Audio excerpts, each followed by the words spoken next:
Live from sunny Southern California on a beautiful spring morning here on the 18th day of January, 2024. Though it is very cold and windy, but the sky is clean and the sun is out, and I'll take what I can get. And it's Thursday, which means it's time for Daggerheart Beats, our weekly look into the mystery that is Darrington Press and Critical Role, and what, if anything, has changed since last week. Well, thanks to Bob Wildbuilder and our friends over at the Character Record Sheet at comicbook.com, we actually have something resembling news in regards to, why am I talking like this? I don't know, Daggerheart. Yay, thank you, Bob. But first, let's check this week's numbers to see how well our show is doing. Over on the mysterious world of Twitch, whatever you call this thing, the Critical Role website has 1.3 million followers. The last show was 7 days ago with Critical Role Campaign 3, Episode 82, 2,201K views, 221K views. On the other side, 2 days ago, they had Four-Sided Dive, Episode 20, with 60.8K views. I think that's the lowest we've seen Four-Sided Dive. And it is, what is this, about 2 hours of them talking about the show and shilling their merch. Yay! Way to go, guys. Meanwhile, over at the Tube of Viewing, we had Mitz, Season 2, Episode 18, with 24K views. Guys, it's a failed experiment. Give it up. Critical Role Campaign 3, Episode 82, 2 days ago with 286K views. Mitz Season 2, Episode 19 with 10K views. And just a few hours ago, we had Episode 20, Four-Sided Die, 62K views. All right, so there you go. What does that show us? I guess it just shows us what we've already been saying over and over and over again. The side projects just aren't working with the fan base.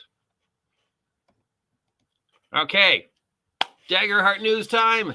But first, I'm going to offer an appetizer before the main course with some news regarding a upcoming Critical Role vacation and what's going on with them and their relationship with Larian Studios / the anticipated Critical Role Baldur's Gate 3 crossover.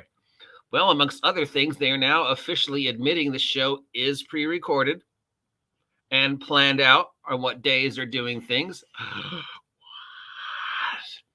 They have announced that they're going on a break for Campaign 3, which I'm sure will continue to add to the hate Campaign 3 is getting, because they're going to be doing a Baldur's Gate crossover with our friends over at Darrington Press. Now, this would be great advertising for them and Darrington Press, and possibly show that there is a relationship developing between them and the creators of, no doubt, Video Game of the Year, Baldur's Gate 3, and especially with the news of a possible upcoming Critical Role video game of some sort. So yeah, maybe, no. So this is what we know.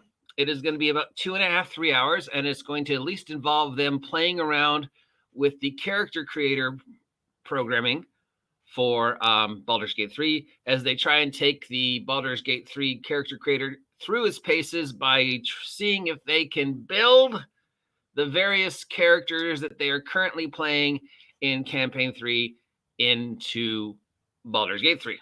Now, it doesn't say if they're actually going to play a mini campaign or a one-shot or whatever, or if they're going to just watch us, having us watch them for 2.5, 3 hours individually make their characters. Sam will, making whoever he's running fresh cut grass, Travis trying to make chutney, et cetera, et cetera, et cetera.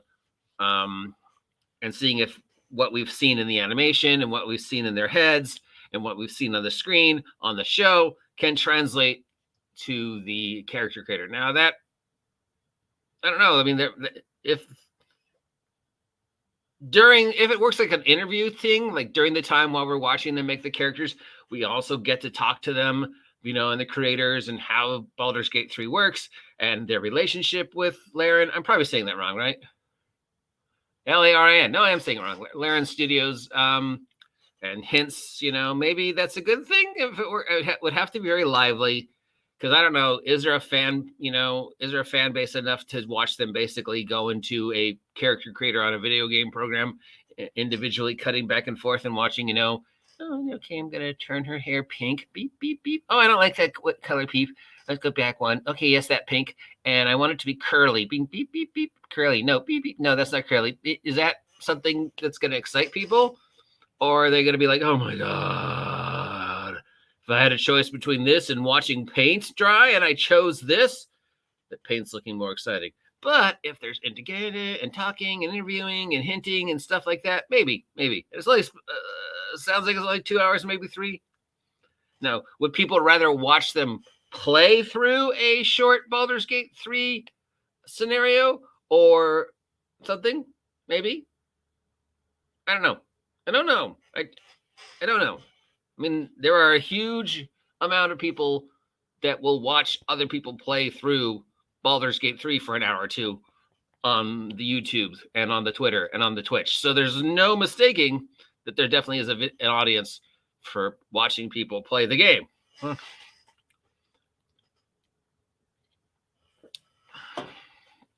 It'll be an interesting experiment. Okay, now the big news. The big news. All right, so to get the big news, we have to head on over to our good friend Bob World Builders site. So let's head on over there. And warning, I'm going to just inform you guys now, for those of you who dislike this topic.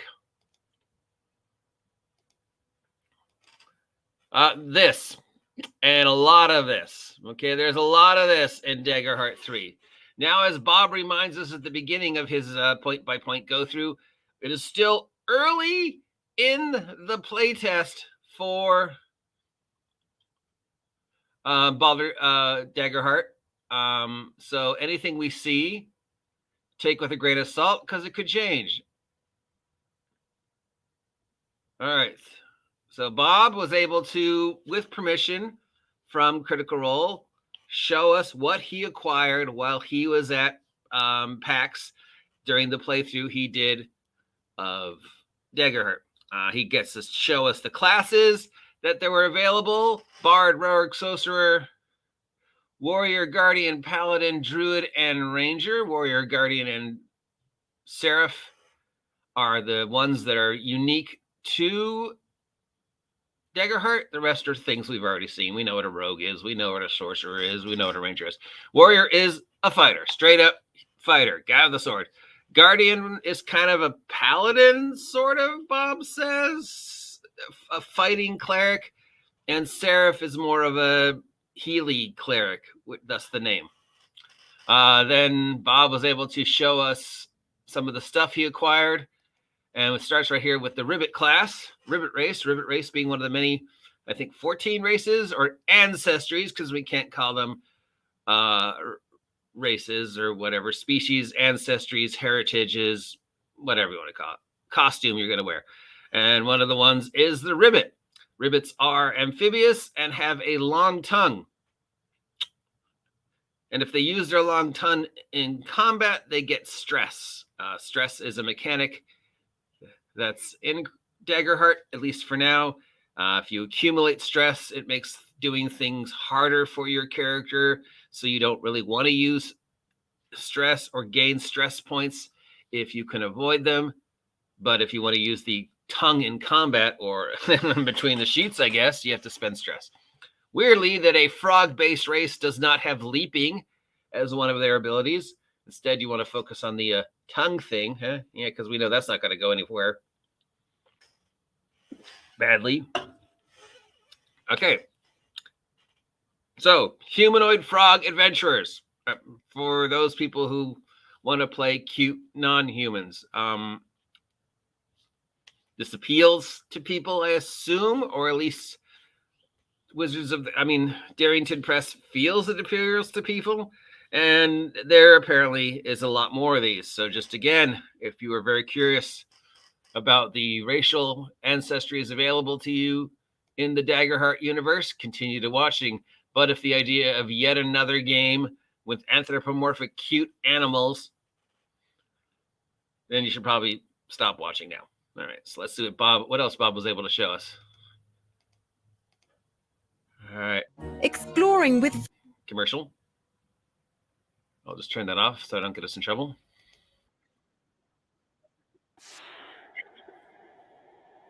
All right, there you go.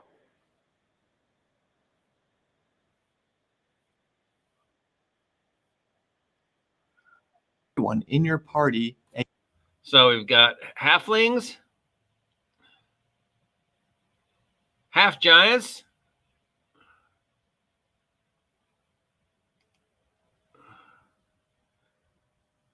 Draken, Drakona, which I guess are half dragon people, and they get breath weapons. Orcs, player character orcs.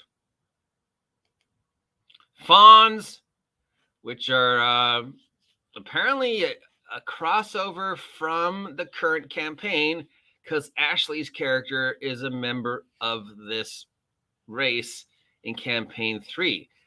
So there are a lot of nods in Daggerheart to things we are seeing in campaign 3, like the ribbits have shown up in campaign 3. So that's interesting.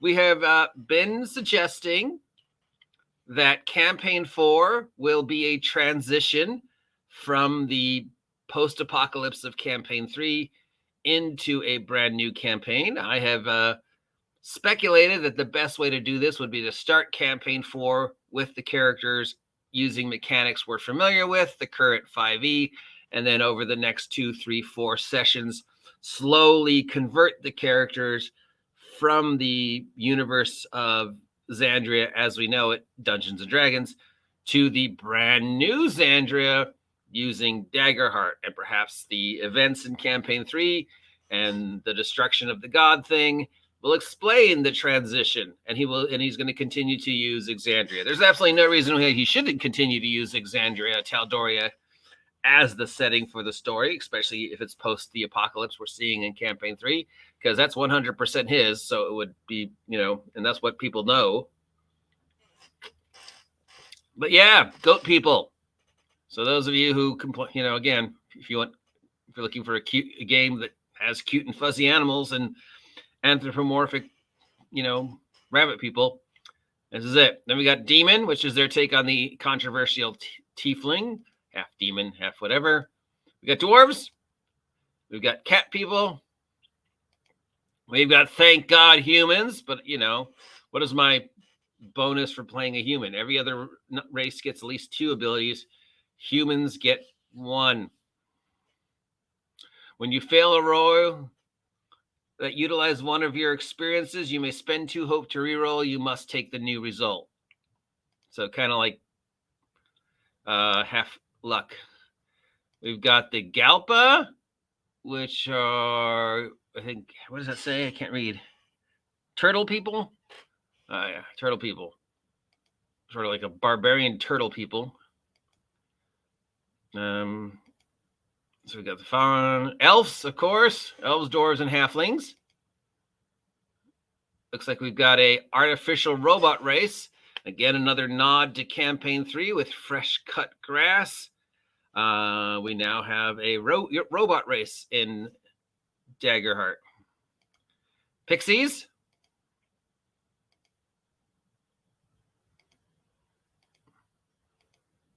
And that's it. So that's 1, 2, 3, 4, 5, 6, 7, 8, 9, 10, 11, 12, 13, 14. And Bob likes the ribbits, so including the ribbits. So those are all the races that we have as of now. Oh, I'm sorry. Ancestries as we have it now for the Daggerheart Beats. So this is the most information we've gotten on Daggerheart in a while. Bob has just given us more information than the Daggerheart site has. Are we excited about this? I mean,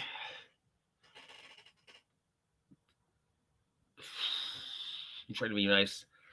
It's not something I would want in a game. You know, I like the core 4 for my D&D. And if I'm playing weirder things, that, I mean, you know, part of it feels like he's trying to build a new world. Part of it feels like he's just appealing to as many different subsets as he can to make sure he gets the transition of fans and makes, you know, continue to promote the diversity and we hate humans and we hate human warriors mentality that people think gamers want. You know, I want to play a cat person rogue. I definitely don't want to play a human fighter. I want to play a frog person druid. I definitely don't want to play a human fighter. I want to play a clank robot person sorcerer, but I definitely don't want to play a human fighter. That's what it feels like, because all the other races get 2 things, but the humans only get 1 thing. And it just feels like, you know, we've got 99% weird, non-human, fluffy things, and the core 4. And of the core 4, humans get the, you know, get the shaft, because that's what we think the fan base wants. But is that what really the fan base wants? I mean, we know there is a section of the fan base that wants cute and fuzzy monsters, but I don't know if that's what everybody in the fan base wants. I don't know if that market's there. I mean, I don't know. I don't really understand the fan base anymore, I guess, to really know what it is that they think, especially if they want to diversify themselves from Dungeons and Dragons, because, you know, all those things, well, most of those things are available for you to play in D&D. Is that making it easier for them to cross over from D&D into Daggerheart by having the same options available? You can play a turtle in D&D, but you can also play a turtle in our game, and our game is going to be better turtles than your game. Meanwhile, of course, consistently reminding us that this is still an early play test, so by the time we actually see something, hopefully by Gen Con, guys, those races may be gone. Don't know. Okay. But I know that there's going to be a huge chunk of you guys are going to be like, oh, God, frog people. I hate this game. Fuck you, Mercer, blah, blah, blah, blah, purple-haired, blah, blah, blah. So we know that's going to happen. So right, that's why I put the warning. But, yes, it's going to be in there. I mean, I don't know. I mean, if you're going to go alien, go alien. If you're just making the, you know, copies of the races people can already play for familiarity, and or to, well, I mean, yeah, like, you know, both comicbook.com and Bob says that we have seen hints of Daggerheart in the current storyline of campaign 3. So maybe it's probably going to be the same world. It feels like it's the same world. So it's just Xandria, post-apocalypse, progression from Dungeons and Dragons into Daggerheart, or at least the door is there. Speaking of doors, it's now opened the door to this week's section on critters hating Critical Role. And yep, the number 1 people who are still complaining about the state of campaign 3 are the same people who are going to get angry at you if you post any videos or Twitter things about being upset at campaign 3. Finally, though, they are on the moon. And they're going to take a break. They're on the moon, which means we're getting to an end. We're finally going to see the conclusion of the campaign 3 story arc, facing the final bad guy. Will the gods and divinity of Xandria, as we know it, survive this Pantheon apocalypse? Pantheopocalypse? Pantheopocalypse? Is that a word? Did I just invent a new word? I think I just did. This Pantheon apocalypse, or will it be the end of things? Who will make it over to campaign 4? What will Xandria Tal'Dorei look like after this apocalypse, and where will he start campaign 4? Assuming, you know, there's going to be a campaign 4. Maybe that's it. Maybe there won't be a campaign 4. I don't know. It's you know, it's an interesting place to be as a casual observer of the cultural phenomenon that is Critical Role, because this is definitely a low point in regards to how the fans are responding and how the media is responding and the toxicity that is being redirected back towards Critical Role. But from my point of view, from what little I've seen of Campaign 3, it seems like they're enjoying themselves. Like they're having fun. Like they're just saying, whatever, screw you, we're just going to play. And if you appreciate it, great. If you don't appreciate it, great. This is it. We're bringing a 3-campaign arc that has taken up 10 years of our lifetime to an end. Then we're going to take a break. They should take a break. And maybe a year from now, 2 years from now, we'll get a Campaign 4. And maybe that Campaign 4 will be Daggerheart. Maybe that Campaign 4 will be Dungeons & Dragons 2024. Maybe it'll be a completely different system. Let's see, we've got one. I have been saying that if we don't hear anything from them by the 30th of January, it's probably not a good sign. Now, I assume with Bob being able to show that stuff, he had their permission. So that will build up some excitement. You know, there's going to be people who are going to be like, oh, yeah, I can't wait for this game coming out. I really want to play a frog person. I really want to play a turtle person. I already have ideas for my turtle person. So assuming those races are still available, ancestries are still available in Critical Heart Dagger Roll, when and if it ever comes out, that excitement will be there. Of course, again, Bob does remind us that this is all still being early play tested. So by the time it sees print, those may all be changed. I don't know. I would change. I mean, again, it depends on what Mercer's plans are. And the creator, who apparently his name is, been calling the creator Steve, but apparently the creator of Daggerheart's name is not Steve. I just don't remember his name, so I'm defaulting to my generic name that I call everybody whose name I can't remember. So yeah, Steve, the creator, might have different plans in regards to Daggerheart Critical Role Campaign 4. I suppose all roads lead to Gen Con, right? Do we get some kind of announcement this summer, late spring, summer, at SDCC, at Gen Con? Do we, at least a date for when we can see an alpha test, an open play test, or whatever? More information, because this is how this plays out will affect lots of things. I mean, it is definitely a factor in the next year of the hobby. If it comes out strong, you have to expect that there's going to be a huge swell of fan base following it and going, screw you, Wizards. I'm following Daggerheart. And you would think that that's something Wizards is considering. I would say you would think, because if it was any other company, you'd be considering what the competition is doing. But since it's Wizards, who the fuck knows?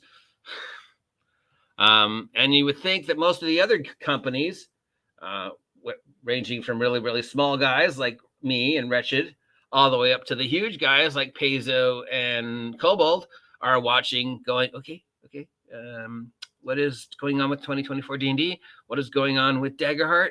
How is the fan base gonna teeter? Are they gonna all follow Daggerheart, or are they gonna stay loyal to 2024 D&D? Meanwhile, Daggerheart, no release date, no real information other than what Bob gave us. And over at Wizards, in regards to D&D, no new information, no release date. All we know is they got caught using AI art again. Other than that, things have been pretty quiet. I mean, it's still early, but things have been pretty quiet. So it kind of just spirals all back to, I don't know. Right now, it looks like Daggerheart is pretty much cut and paste, at least with ancestries and classes, what we already know, stuff we're familiar with. It's showing us, hey, this exists in D&D. This is going to exist in my game. So you will have no problem converting from D&D to my game, Daggerheart, because it's going to have the same things. If you like playing carrot folk in D&D, they're going to be in Daggerheart. Don't worry about it. That's what it feels like now. So yeah, it just depends upon when the announcements are made, because that's, as I keep saying, that's the teetering point. Wizards come out and says, bam, so-and-so is the day, Player's Handbook. And I have a feeling, if we see anything at all this year, it will definitely be PHB first.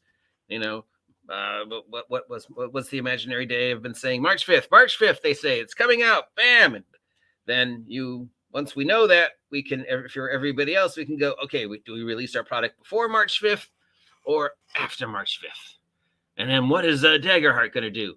How do we compete with the Critical Role fan base and the Wizards of the Coast fan base? Where does I, as a small press creator, compete with the onslaught of financial support for whoever comes out ahead? I don't know. But thank you, Bob, for the preview. Gives us a little more information on Daggerheart, definitely more than we had before. More information from Bob than we've gotten from them. So thank you, Bob. If you want to head on over to Bob Worldbuilder's site and check out his full, I'm saying way too much. His full preview of what he was able to get out at PAX, head on over. I made a link. And if you never want to hear me talk about Daggerheart ever again, let me know. Till next time, I've been your grumpy guide to all the tabletop role-playing game news, the OGGM. Please take a moment to like, share, and subscribe, and I'll talk to you all later. I need a nap.